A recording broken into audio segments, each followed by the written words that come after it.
ao Senhor nosso Deus, a Ele hoje, para todo sempre, toda honra, glória, louvor e adoração. Eu quero pedir a você que a partir de agora comece a compartilhar a nossa live nos seus grupos de WhatsApp, como também nos seus grupos de Facebook. Comece a partir de agora a compartilhar. Queremos nesta noite dar as boas-vindas a todos vocês, e o meu convite para você nessa noite: ofereça o melhor ao Senhor teu Deus. Abra o seu coração aí na sua casa. Provavelmente você deva estar na sua casa ou no seu veículo. Enfim, abra o seu coração para você louvar e adorar o Senhor Jesus. Certamente o Senhor Deus falará ao seu coração nesta noite por intermédio da sua palavra, e certamente você também será abençoado pelo Senhor nosso Deus nessa noite. Oremos ao Senhor. Pai Celestial, em nome de Jesus, nós te pedimos perdão por todos os nossos pecados de pensamentos, palavras, pecados de obras, pecados de omissão.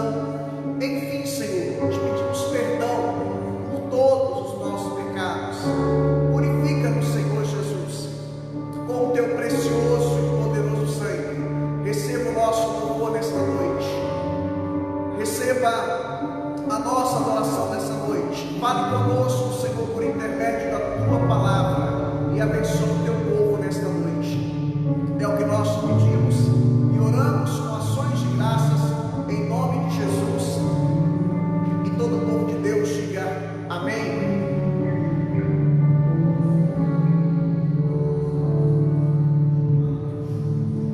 Aleluia. Glória a Deus. Graças e paz a todos. Que você venha adorar conosco.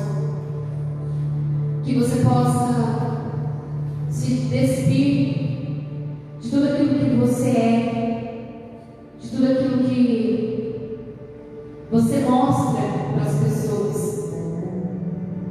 de tudo aquilo que você deixa com que as pessoas achem de você, dos seus títulos,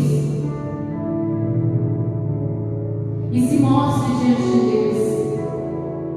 Que quando nós deixamos de ser aquilo que as pessoas pensam, mas quando nós somos realmente verdadeiros na presença de Deus, é aí sim que Ele vem de encontro a nós e Ele se mostra a nós.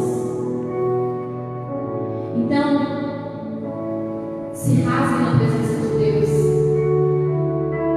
se rasgue diante daquele que já te conhece, mas Ele quer que você se rasgue na presença dEle, se mostre diante da presença dEle, para que Ele venha te encher. Jesus, para onde nós iremos? Para onde iremos nós, se só Tu tens as palavras, Jesus? Aleluia.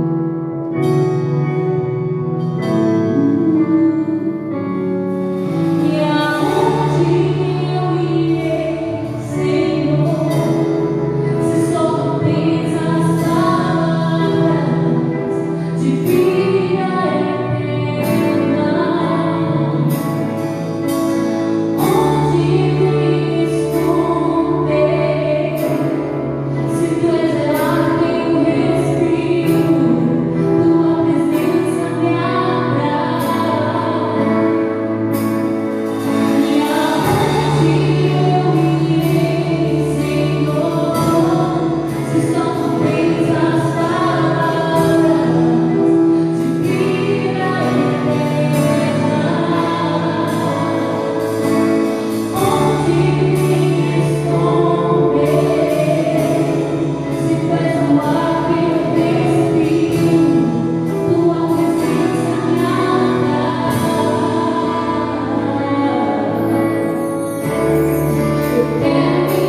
Tu és bem-vindo aqui, Senhor.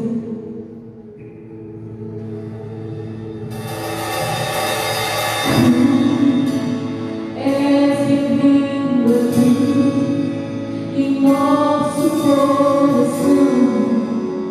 Toma direção, Deus, fogo consumidor, sem impedimentos, vem, faça parte, Senhor. Sopra em nós, Espírito, se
Uma vez mais queremos cumprimentar a todos Uma graça e a paz de nosso Senhor e Salvador Jesus Cristo.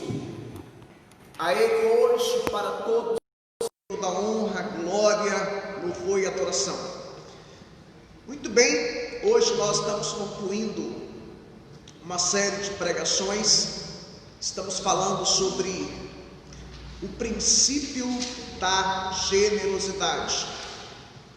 Nós já pregamos 5 mensagens e hoje vamos pregar a 6ª e última mensagem a respeito deste tema, princípio da generosidade.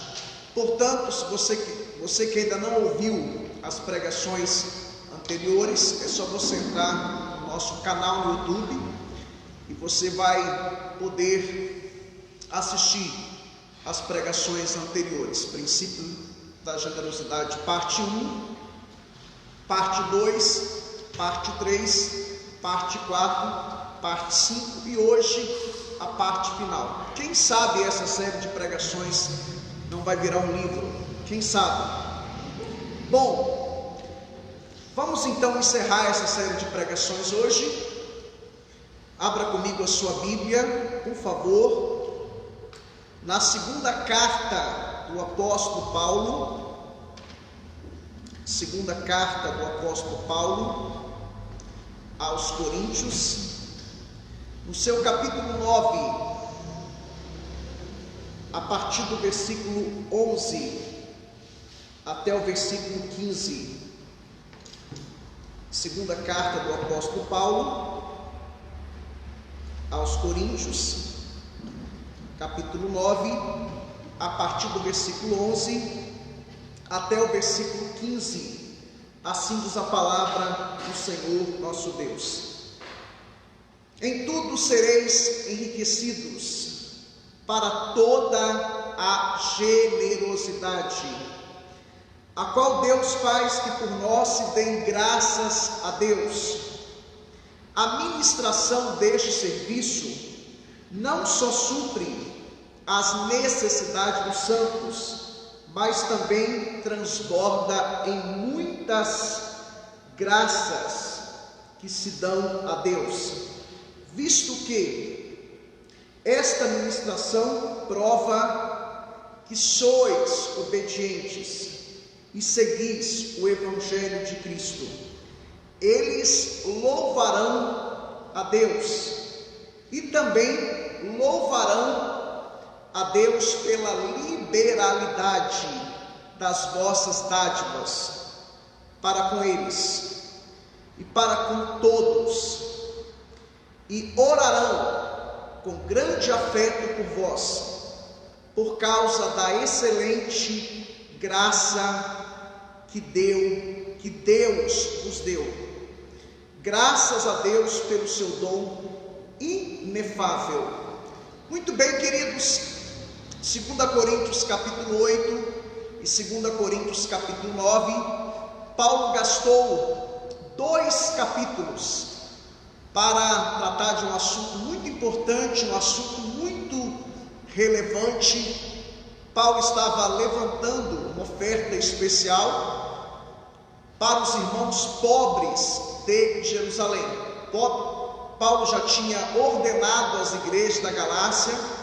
Paulo também já tinha tratado deste assunto com a igreja de Corinto. Ele tratou sobre esse assunto lá na primeira carta, no capítulo 16, quando essa igreja então se mobilizou para levantar uma oferta especial para os pobres de Jerusalém. Paulo também tinha tratado sobre esse assunto nas igrejas por onde ele tinha passado, como na região da Macedônia, e posteriormente Paulo também ele trata desse assunto também nas igrejas da Ásia, até porque quando Paulo escreve a primeira carta de Corinto, Paulo estava em Éfeso, e a segunda carta, quando Paulo escreve, Paulo estava na Macedônia, provavelmente na cidade de Filipos. Bom, então esse é o assunto aqui, esse é o contexto Paulo está falando sobre contribuição para os irmãos pobres de Jerusalém. Eu gostaria de chamar a sua atenção para o versículo 11. Olha o que o apóstolo Paulo diz aí na parte A do versículo: em tudo sereis enriquecidos para toda a generosidade.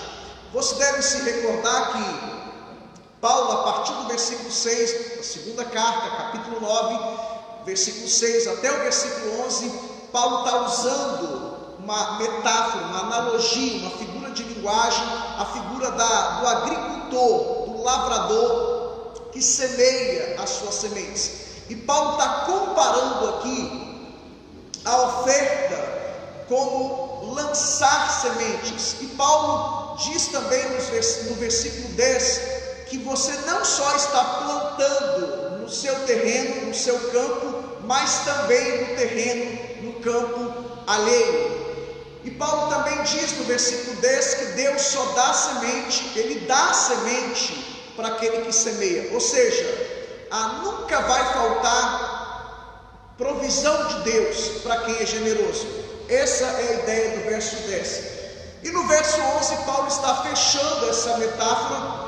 E Paulo diz que em tudo sereis enriquecidos para toda a generosidade. Verso 11, parte A.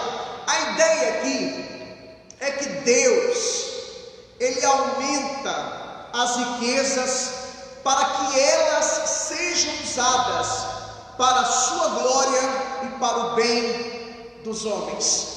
Essa é a ideia do versículo 11, ou seja, Deus te abençoa, não é para você reter, não é para você acumular. Deus te abençoa para que você possa abençoar outras pessoas. Então a ideia aqui é que Deus vai aumentar suas riquezas, não é para você reter, não é para você acumular, mas é para a glória de Deus. Ou seja, tudo que eu sou, tudo que eu tenho, Deus está me abençoando, Deus está me enriquecendo, para que o nome dEle seja glorificado e para que eu seja um agente de Deus, um instrumento de Deus, uma ferramenta de Deus para abençoar a vida de outras pessoas. Oh, que privilégio, que honra poder ser abençoado por Deus para abençoar outras pessoas.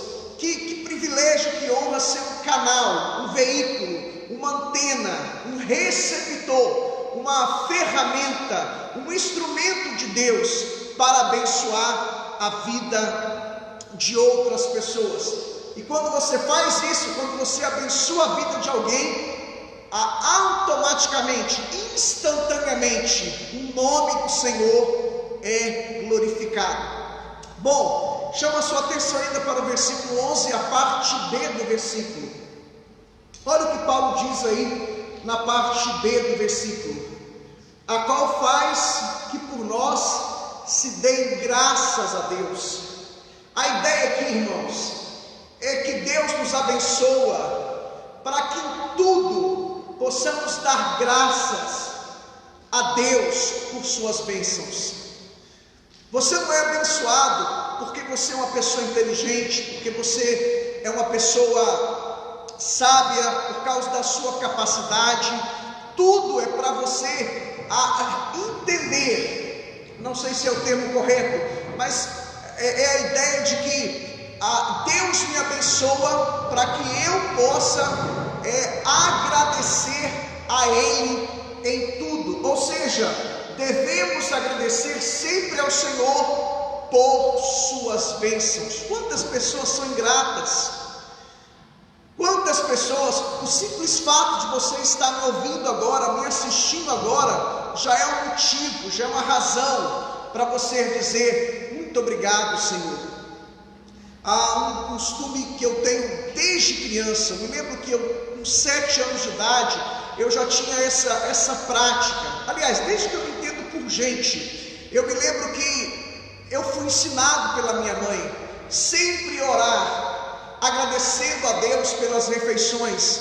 e eu tive uma infância, a minha família, a gente passou por momentos difíceis, e eu tive uma infância muito difícil. Muitas vezes a minha refeição era arroz com feijão, aí mudava um pouquinho, tinha semana que era feijão com farinha, e eu dizia: Deus, obrigado por esse alimento, obrigado. Então agradeça a Deus pelo alimento que Ele tem te proporcionado, agradeça a Deus pela casa, pelo carro, agradeça a Deus pelas roupas, seja grato a Deus por tudo. Eu sempre digo: reclame menos e agradeça mais. Você tem muito mais motivo para agradecer do que para reclamar. Então Deus nos abençoa para que possamos ser gratos a Ele por tudo que Ele tem nos concedido, por tudo que Ele tem nos dado, por tudo que Ele tem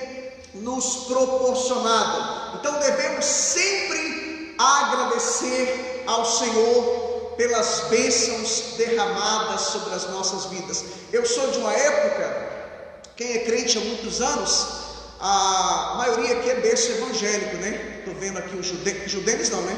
Mas tem uns 20 anos já de evangélico, né? A Milene, berço evangélico, Samuel, Kainan está na igreja desde criança. Eu lembro de você aqui na igreja com 5, 6 anos de idade. Eu sou de uma época, Giovana também é berço evangélico? Sim, né? Ricardo tem uns 5 anos de cristão. Eu sou de uma época que quando você recebia uma bênção, você automaticamente convidava os irmãos da igreja para um culto de ação de graças na sua casa. Isso era muito comum nos anos 80, 90, e algo que era uma regra nos anos 80, 90, de uns anos para cá, nessas últimas décadas, virou uma exceção. Então a gente tem que agradecer a Deus por todas as bênçãos que Ele tem nos dado. Chama a sua atenção para o versículo 12. Olha o que Paulo diz, versículo 12, parte A do versículo. Paulo diz: a ministração deste serviço. Que serviço? Ofertar, contribuir, colaborar com os irmãos pobres de Jerusalém. Com os irmãos pobres de Jerusalém. Essa palavra serviço na língua grega, se você quiser anotar, é a palavra leiturgia, que em português seria liturgia. O que Paulo está dizendo aqui? Paulo está dizendo que quando você oferta, seja na vertical ou seja na horizontal, você está oferecendo um culto a Deus. A palavra no grego é a palavra serviço. Aqui no Brasil a gente usa a palavra culto, mas em inglês, está aqui o judeus que é perito em língua inglesa, como se fala culto em inglês? Lembra? Service. Ou seja, é a ideia de um serviço a Deus. Então em inglês não tem o termo culto, é a ideia de service, ou seja, um serviço a Deus. Era muito comum, né, quando eu residia lá, culto 7 p.m, era service em inglês 7:30 p.m, ou 10 p.m, 10 da manhã, enfim. Então a ideia aqui, pela manhã é AM, né, à noite, depois do meio-dia, PM, correto, professor? Outro nível, hein? Então a ideia aqui é de oferecer um culto a Deus. Todas as vezes que você contribui na obra de Deus, você está oferecendo um culto a Deus, porque essa palavra que Paulo usa aqui é a palavra liturgia em português. Em grego é a palavra leiturgia, que é a ideia de oferecer um culto. E esse termo no grego, ele refere-se ao serviço sacerdotal do Antigo Testamento. Então Paulo importa uma palavra lá do Antigo Testamento para o Novo Testamento, e essa palavra é a ideia de um sacerdote que apresentava um sacrifício no altar. Essa é a ideia aqui, é a ideia de que quando você oferece uma oferta, você está, é como se fosse, Paulo importa essa palavra a ideia lá do Antigo Testamento, quando o sacerdote ele oferecia o sacrifício no altar de Deus.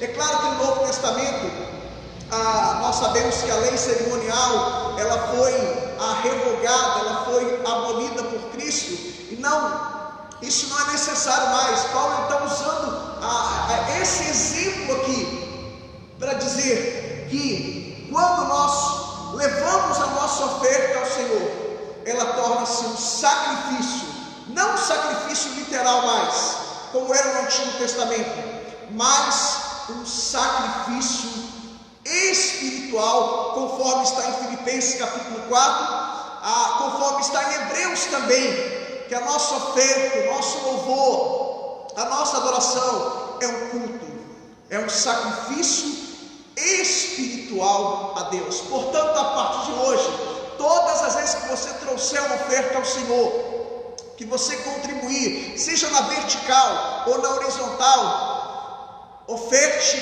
com esse entendimento: eu estou oferecendo um sacrifício no altar de Deus, eu estou oferecendo um culto a Deus, e Deus está recebendo o meu sacrifício, não um sacrifício físico, literal, de um animal, mas o meu sacrifício espiritual, ou seja, a ideia de que Deus está recebendo o meu louvor, a minha adoração e o meu culto. Louvado seja o nome do Senhor. Eu chamo a sua atenção ainda para o versículo 12, a parte B do versículo. Aqui Paulo está falando sobre os benefícios da ministração dos santos. Paulo está falando aqui dos benefícios da ministração dos santos. Isso é, quando você contribui na vida de alguém, algumas coisas acontecem. Isso vai resultar em algumas coisas. E a primeira coisa que Paulo diz aqui, que a sua colaboração, ela supre as necessidades dos santos. Ou seja, no caso aqui, no texto que temos em apreço, a contribuição supria as necessidades dos irmãos pobres de Jerusalém. Uma frase que surgiu no período da Reforma Protestante é: o mistério do pobre e o ministério do rico. Ou seja, Deus abençoa o rico para que ele possa ser um instrumento de Deus para abençoar o pobre, e para que o pobre possa dar graças a Deus pela vida do rico. Então a ideia é que quando você abençoa alguém, quando você é um instrumento, melhor dizendo, quando você é uma ferramenta, um canal, um veículo, uma antena, um receptor para abençoar alguém, você está sendo usado por Deus para suprir as necessidades, as carências de alguém. Isso é um grande privilégio, e Jesus disse que é melhor dar do que receber, e é dando que se recebe. A Bíblia diz em Provérbios que aquele que ajuda o pobre, a Deus empresta. A Bíblia também diz em Provérbios que a alma generosa, esta prosperará. Louvado seja o nome do Senhor Jesus. O segundo benefício, melhor dizendo, da ministração, quando você abençoa, quando você é usado, quando você é um instrumento para abençoar alguém, é que você leva as pessoas a glorificar a Deus. Você pode observar isso no verso 12, na parte final. Mas também transborda em muitas graças que se dão a Deus. Ou seja, a pessoa que foi beneficiada, que recebeu a bênção, ela vai agradecer a Deus. Você já deve ter tido essa experiência. De repente você estava orando, pedindo algo a Deus, e Deus então usou alguém para te abençoar. Você então fez o quê? Você deu graças a Deus, você glorificou a Deus, você agradeceu a Deus por aquela bênção, por aquela dádiva, de repente por uma cura, por uma libertação, por uma promoção, enfim, por uma bênção de Deus, seja bênção de ordem espiritual, seja bênção de ordem material, seja bênção de ordem física, enfim, bênção de Deus em todas as áreas. Todas as vezes que você é abençoado, você agradece a Deus. Agradeça a Deus pelo instrumento que Deus usou e agradeça a Ele porque Ele cuida de você. Então essa é a ideia, que quando você é usado por Deus para ser um canal de bênçãos para abençoar alguém, essa pessoa que recebe a bênção de Deus, ela glorifica o Senhor. Olha que trilogia, né? Não sei se esse é o termo mais correto. Deus te usa como um canal, como instrumento para suprir as necessidades de alguém, e automaticamente essa pessoa também glorifica a Deus. É como se fosse um bate-volta. Deus usa você, você é usado como instrumento para abençoar alguém. Deus, a origem, a fonte da bênção, você é o instrumento. A pessoa que recebeu a bênção, ela recebe a bênção e ela glorifica a Deus, que é a fonte, que é a origem, pela sua vida, e glorifica a Deus pela provisão e pelo cuidado. Como diz os mineiros, que chique, que coisa linda você ser usado por Deus para suprir as necessidades dos santos. Louvado seja o nome do Senhor. Chama a sua atenção para o versículo 13, parte A do versículo 13.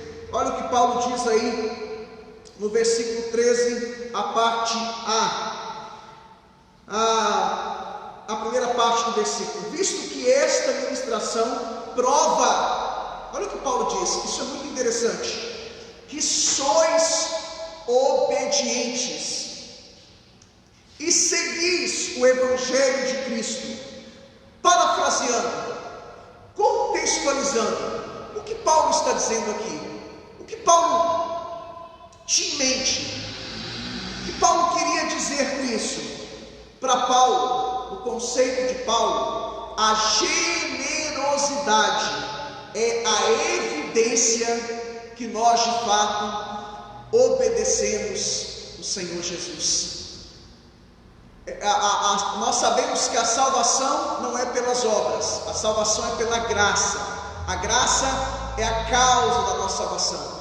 Mas Paulo deixa bem claro em Efésios capítulo 2, versículo 8, 9 e 10, que a salvação não é pelas obras, verso 9, para que ninguém se glorie, mas no verso 10 ele diz que nós fomos criados por Deus para as boas obras. Ou seja, a evidência, o resultado, a comprovação que de fato eu sou salvo é que eu pratico as boas obras, não porque eu quero ser salvo, mas porque eu sou salvo. Eu não faço caridade porque eu quero ser salvo, eu faço caridade porque eu sou salvo, e não sou salvo pelos meus méritos, mas pelos méritos de Cristo, pelo sacrifício de Cristo na cruz do Calvário. Louvado seja o nome do Senhor. Então, no conceito de Paulo, a generosidade é a evidência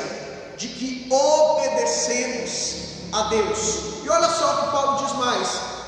Paulo diz, visto que esta ministração prova. Que ministração? Essa oferta, essa contribuição que vocês estão fazendo para os irmãos pobres de Jerusalém e da Judéia. Então Paulo diz, prova que sois obedientes, ou seja, é a prova, é a constatação, é a evidência, é o selo, e seguis o Evangelho de Cristo. Sabe o que mais Paulo está dizendo aqui? É que a generosidade demonstrada por nós cristãos, no caso aqui a igreja de Corinto, é uma comprovação que de fato somos discípulos de Jesus Cristo. É isso que Paulo diz aqui. Este é o conceito, é o argumento que Paulo está defendendo aqui. É a tese do apóstolo Paulo aqui no verso 13. E nós sabemos que ele foi inspirado pelo Espírito Santo para dizer essas palavras. Então, o que evidencia evidencia que de fato eu sou um discípulo de Cristo? Qual é a prova? Prova número 1, obediência a Deus e a sua palavra. Prova número 2, que eu sigo, é a ideia de não ser só um ouvinte, mas um praticante. É a ideia de não ser um cristão, simplesmente um cristão nominal, mas um cristão comprometido. E a evidência, segundo Paulo, no conceito de Paulo, é que nós somos generosos. Paulo está dizendo isso, visto que essa administração, ou seja, a generosidade, a coleta de vocês, a contribuição de vocês, prova que vocês são obedientes e que vocês de fato são seguidores de Jesus.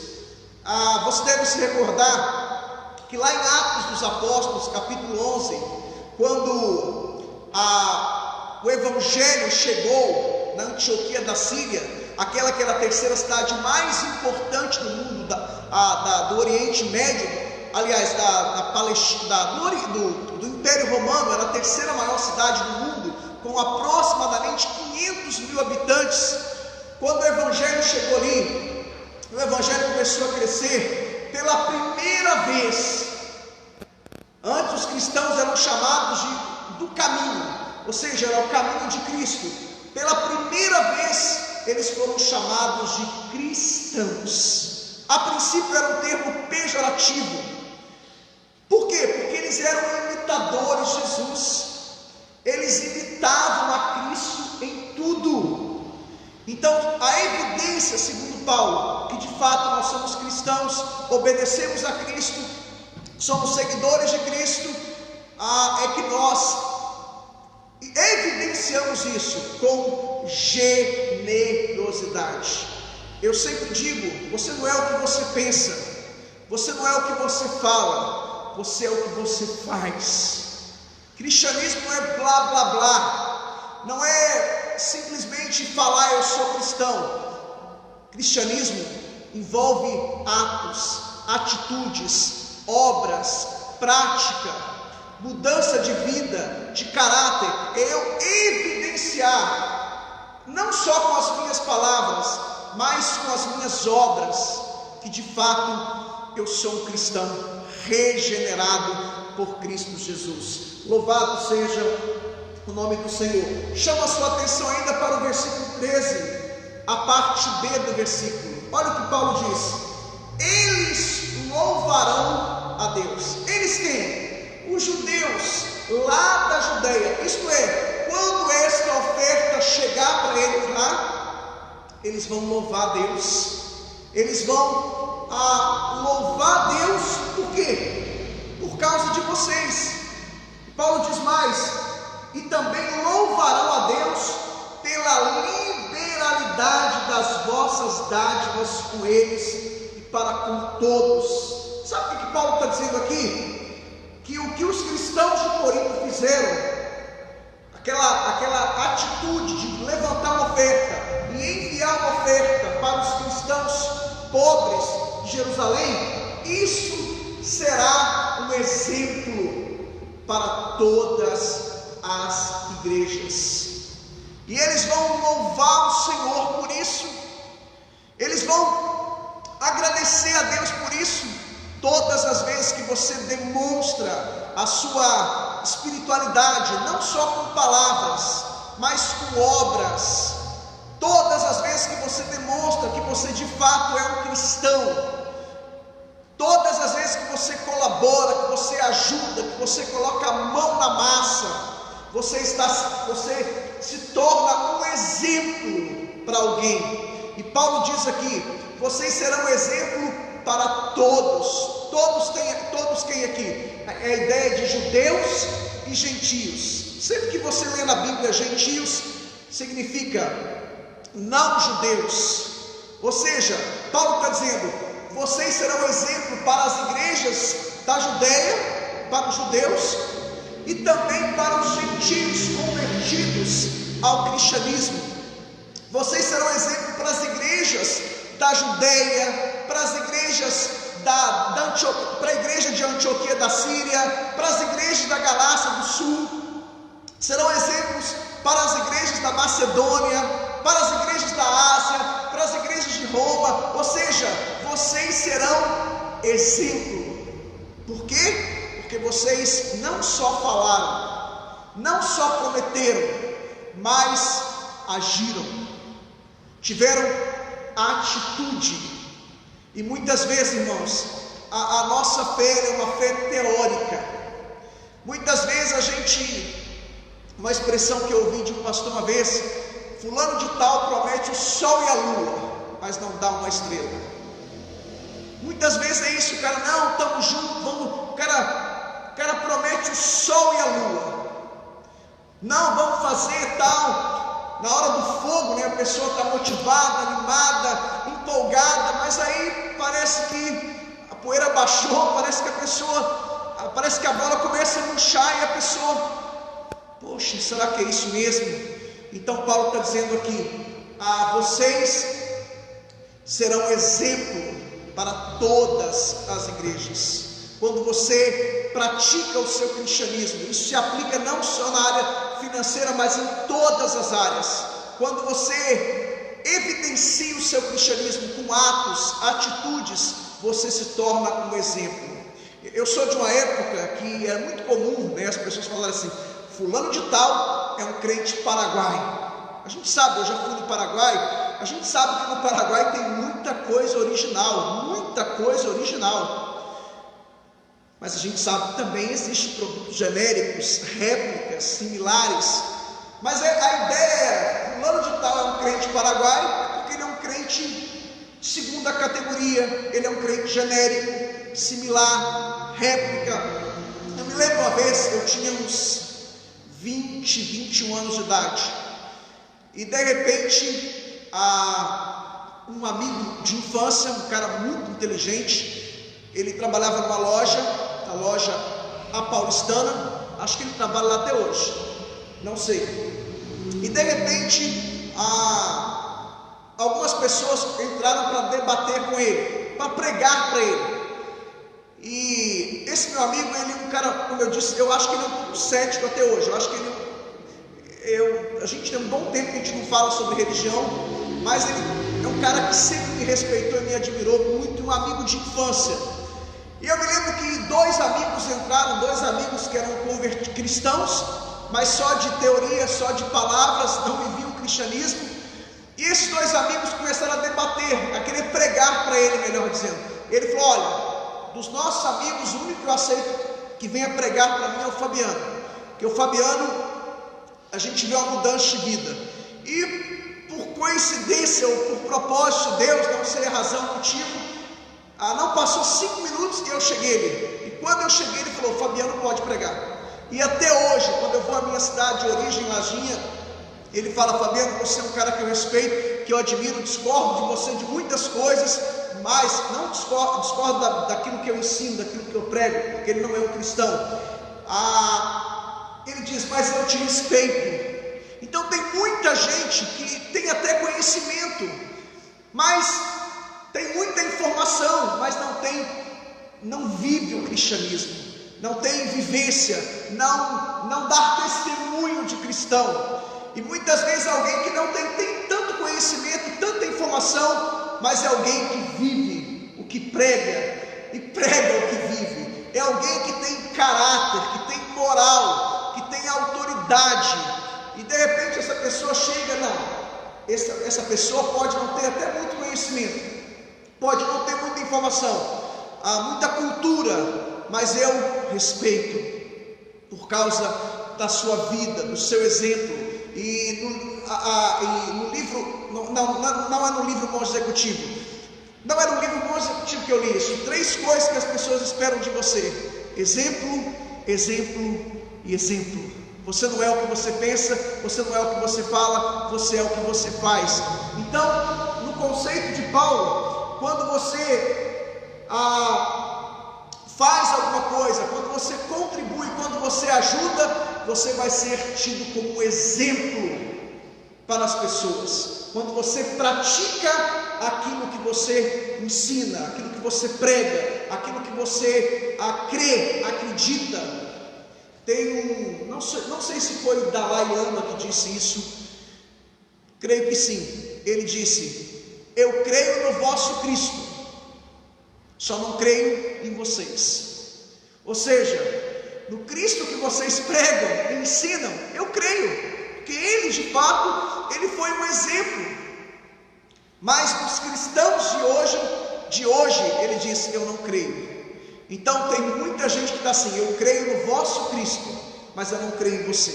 Por quê? Porque você não reproduz o verdadeiro cristianismo. Você não vive de acordo, em harmonia com a palavra de Deus. É um péssimo, um mau exemplo, né? E a gente vê hoje quantas pessoas, né, se dizem ser cristãos, e você entra no perfil dessa pessoa, é perfil mesmo do Facebook, perfil ou linha do tempo, perfil, né? Quando você entra no perfil dessa pessoa, seja Facebook, você vê que, gente, não é compatível.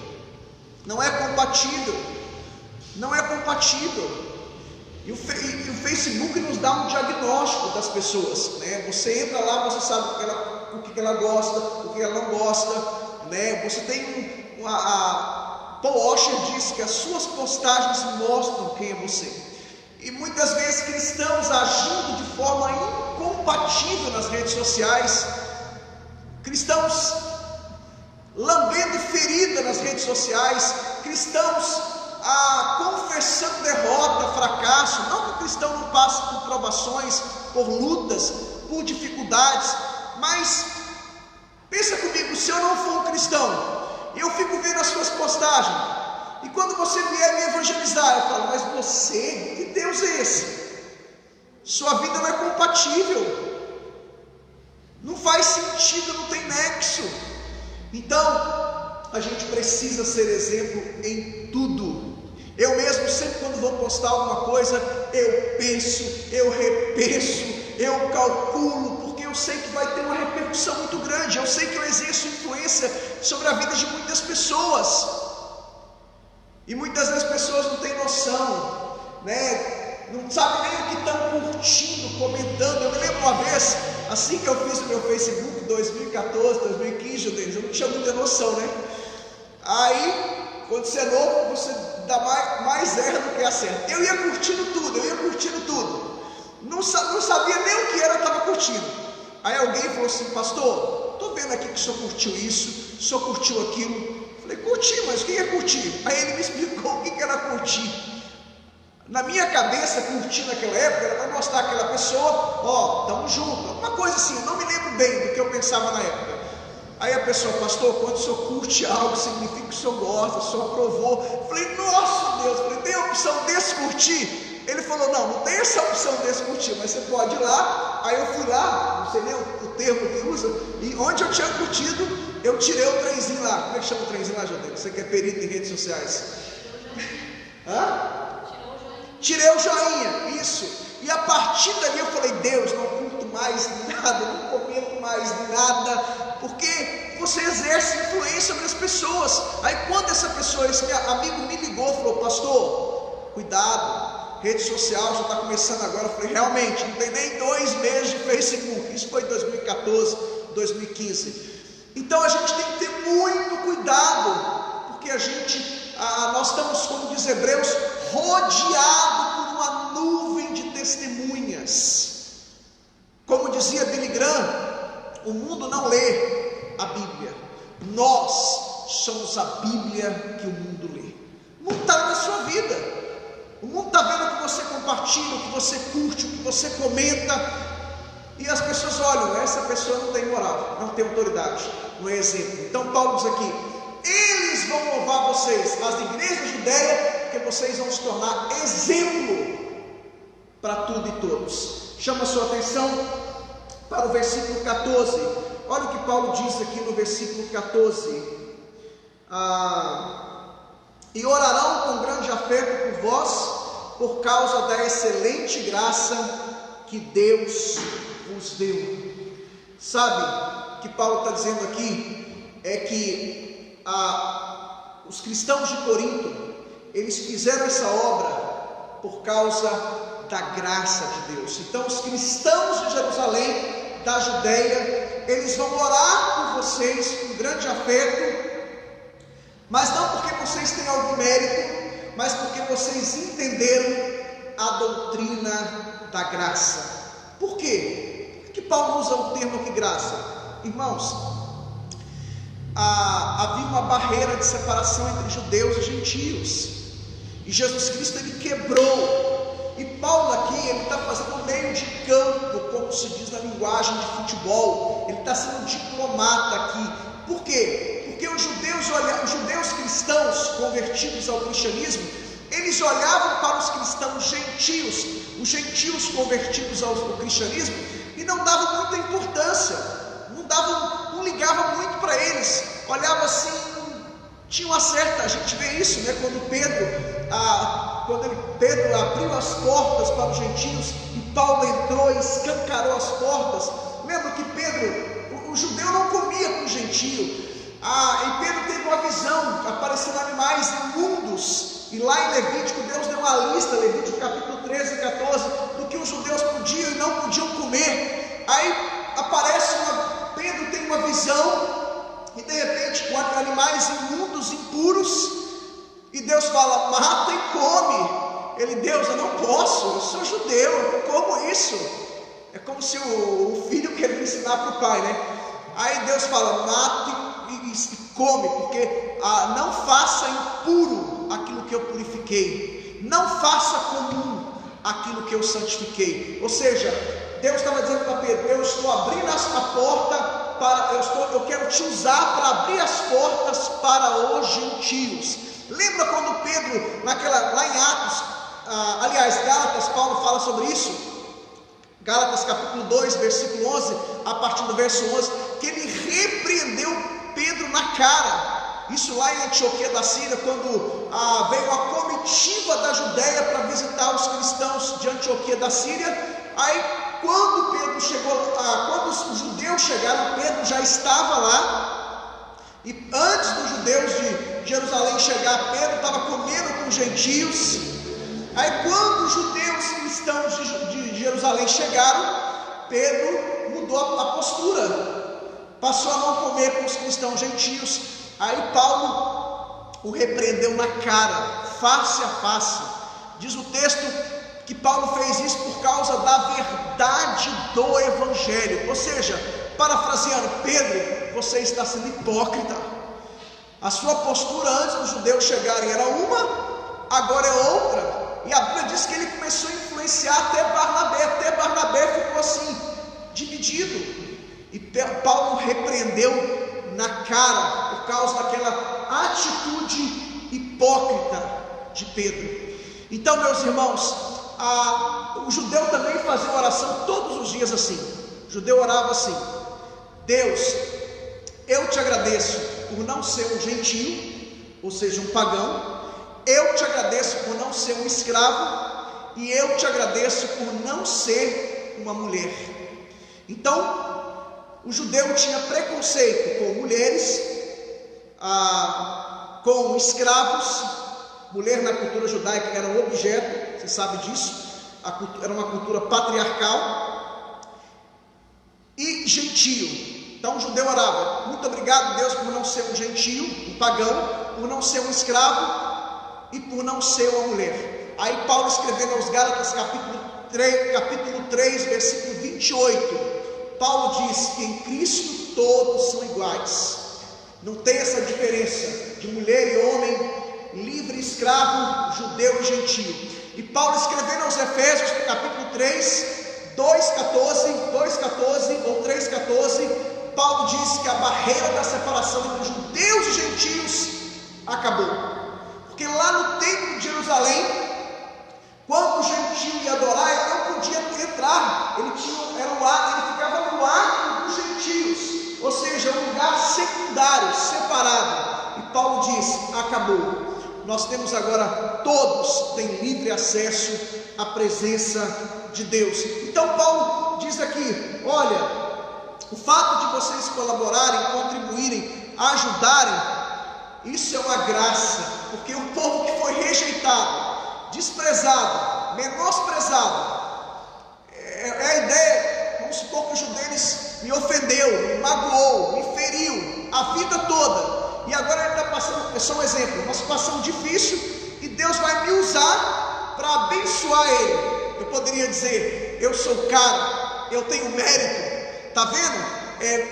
Vou te dar o troco agora, revanche, vingança. Não, Paulo diz, é uma graça, é um privilégio, é uma honra, é uma graça você poder ajudar alguém que já pisou em você, que já te ofendeu, porque cristianismo é isso, irmãos. Esse cristianismo adulterado, que a gente vê em muitos redutos chamados evangélicos, o evangelho de vingança, de revanche. Tem até uma música, né? Sabor de Mel, é uma música que fala de revanche, de vingança o tempo todo. Essa música você pode chamar de tudo, exceto de música cristã, porque é uma música que não é compatível com o verdadeiro cristianismo. Cristianismo é isso, bateu de um lado, oferece a outra face. É claro que isso não é literal, era uma metáfora. Te chamou para caminhar uma milha, caminha duas, porque o romano, dentro da cultura dentro do Império Romano, quando o romano chamava alguém para caminhar uma milha, por lei, ele era obrigado a caminhar uma milha. Passou disso, ele não tinha obrigação. Aí Jesus fala, olha, se te chamou para caminhar uma milha, caminha duas. Se te pedir uma túnica, dá tudo. Ou seja, a ideia é fazer o bem a todos e não olhar a quem. É isso que é ser cristão, é orar por quem te persegue, orar por aqueles que vos perseguem, conforme está em Mateus 5, 43 e 44, é abençoar quem te abençoou, quem te amaldiçoou, melhor dizendo, é orar pelos teus inimigos. É isso que é ser cristão.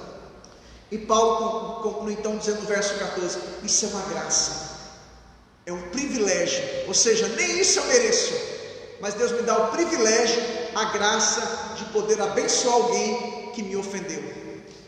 Isso é um privilégio. E Paulo conclui no verso 15, olha o que Paulo conclui o seu discurso, o seu sermão.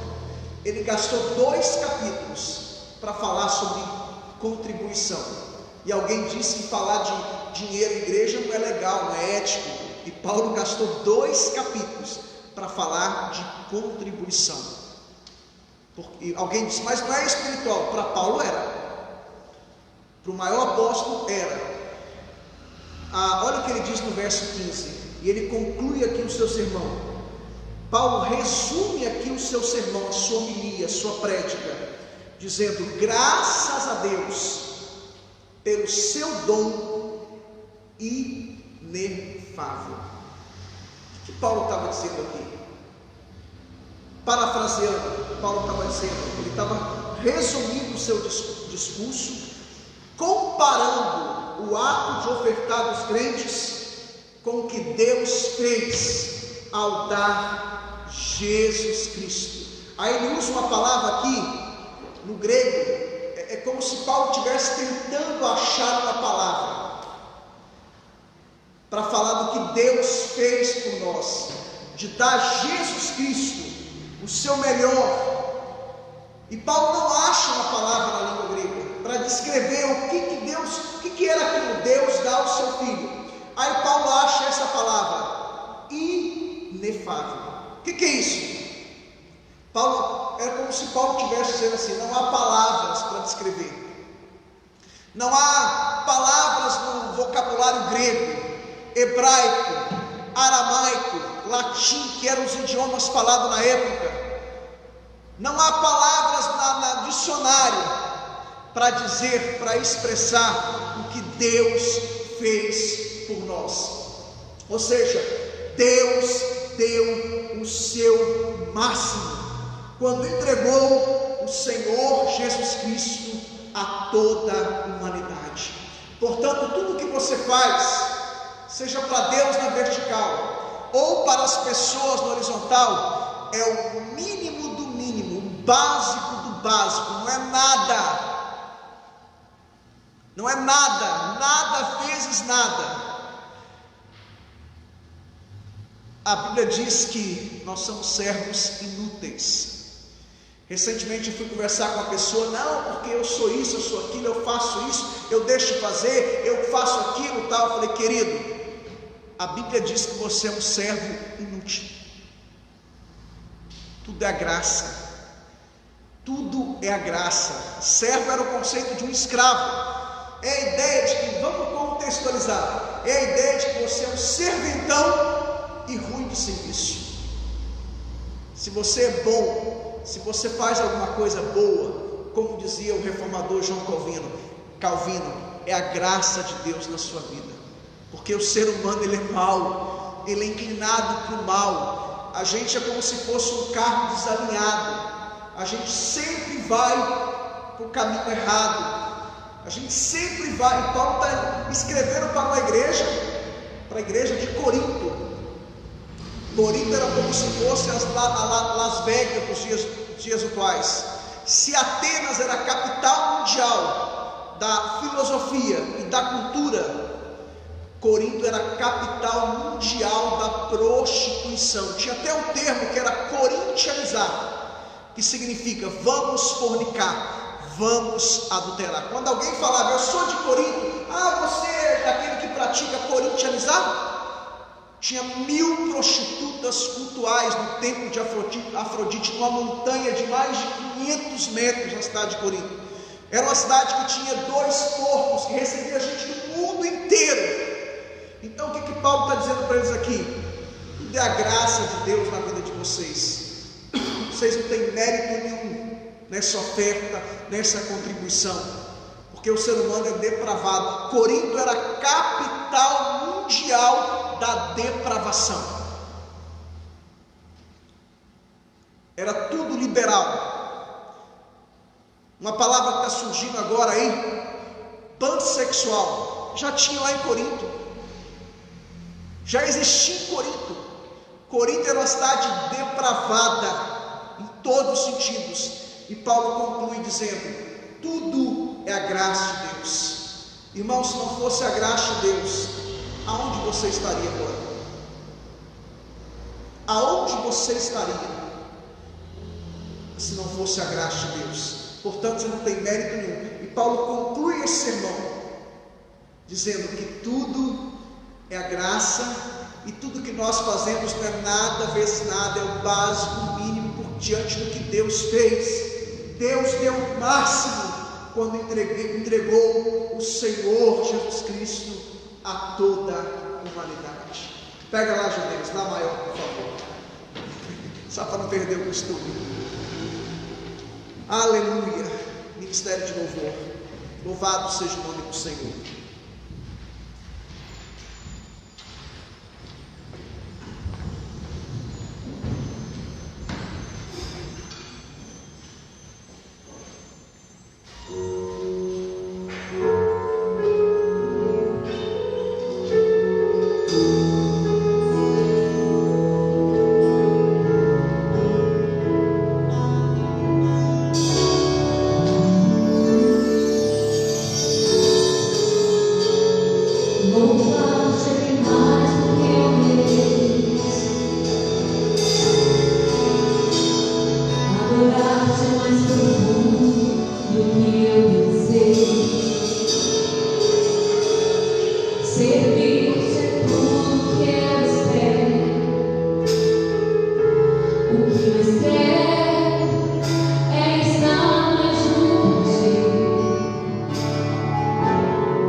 Derramar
princípio da generosidade. Eu quero orar por você, para que você possa colocar essa palavra em prática. Durante essa série de pregações, Deus falou muito ao meu coração, eu fui muito abençoado, eu aprendi muito. Eu nunca preguei essa série de pregações sobre esse tema, princípio da generosidade. E quem sabe essa série de pregações vai virar um livro um dia e que vai abençoar a vida de muitas pessoas. Eu quero orar por você agora, porque no Novo Testamento tem algumas palavras que são palavras chaves: amor, gratidão, generosidade, altruísmo e graça. Talvez sejam as palavras mais importantes do Novo Testamento. Claro que existe um monte de outras palavras que são importantes, mas talvez essas 5 palavras se resumem ao verdadeiro cristianismo: gratidão a Deus por tudo que Ele fez, faz e ainda fará. Amor a Deus, amor ágape, amor na vertical e amor na horizontal. Generosidade é a ideia de fazer algo sem esperar nada em troca, de forma desinteressada. E é sobre que Paulo bateu muito nessa tecla, nesses 2 capítulos. Altruísmo, porque a ética cristã é o outro na frente do eu. E graça, tudo na vida cristã é graça. Tudo, do início até o fim, tudo é graça. Nada pelos nossos méritos, mas pelos méritos de Cristo. O fato de nós estarmos aqui hoje é graça. Eu quero orar por você então. Pai querido, Pai amado, em nome do Senhor Jesus Cristo, muito obrigado por essa série de pregações, que possamos aplicar o princípio da generosidade em todas as áreas da nossa vida, em todas as áreas, na vida familiar, conjugal, vida profissional, vida ministerial, enfim, Pai, em todas as áreas, que possamos colocar em prática o princípio da generosidade, não esperar nada em troca, fazer de forma desinteressada, não fazer nada com segundas intenções, não querer fazer barganha, toma lá, dá cá, não, porque a Bíblia diz que a alma generosa prosperará. E nesses 2 capítulos o Senhor prometeu abençoar as pessoas que fazem, conforme está em 2 Coríntios 9:5, de forma generosa. E a palavra generosidade aparece várias vezes nesses 2 capítulos. Que possamos, Pai, ser altruístas, que é o oposto, o antônimo de egoísmo. Meu Deus, que possamos, menos nós e mais o Senhor, mais as pessoas. Pai, em nome de Jesus, Pai, ajuda-nos a ser mais altruísta, mais generosos, e que possamos entender que tudo é graça, nada pelos nossos méritos, nada pela nossa capacidade, mas tudo pela graça. Abençoa o teu povo, Pai, em nome de Jesus. Amém. E graças a Deus. Aleluia.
ao final, ao término de mais um culto, meu muito obrigado a você que participou conosco até agora. Que o Senhor Deus te abençoe, que Ele abençoe a sua casa, a sua família, que Ele abençoe a sua vida em todas as áreas. É o meu desejo, a minha oração, em nome de Jesus. Muito obrigado uma vez mais, Ministério de Louvor. Estamos com alguns desfalques importantes aqui. A Júlia teve que ir ao Rio de Janeiro, ao Renan também,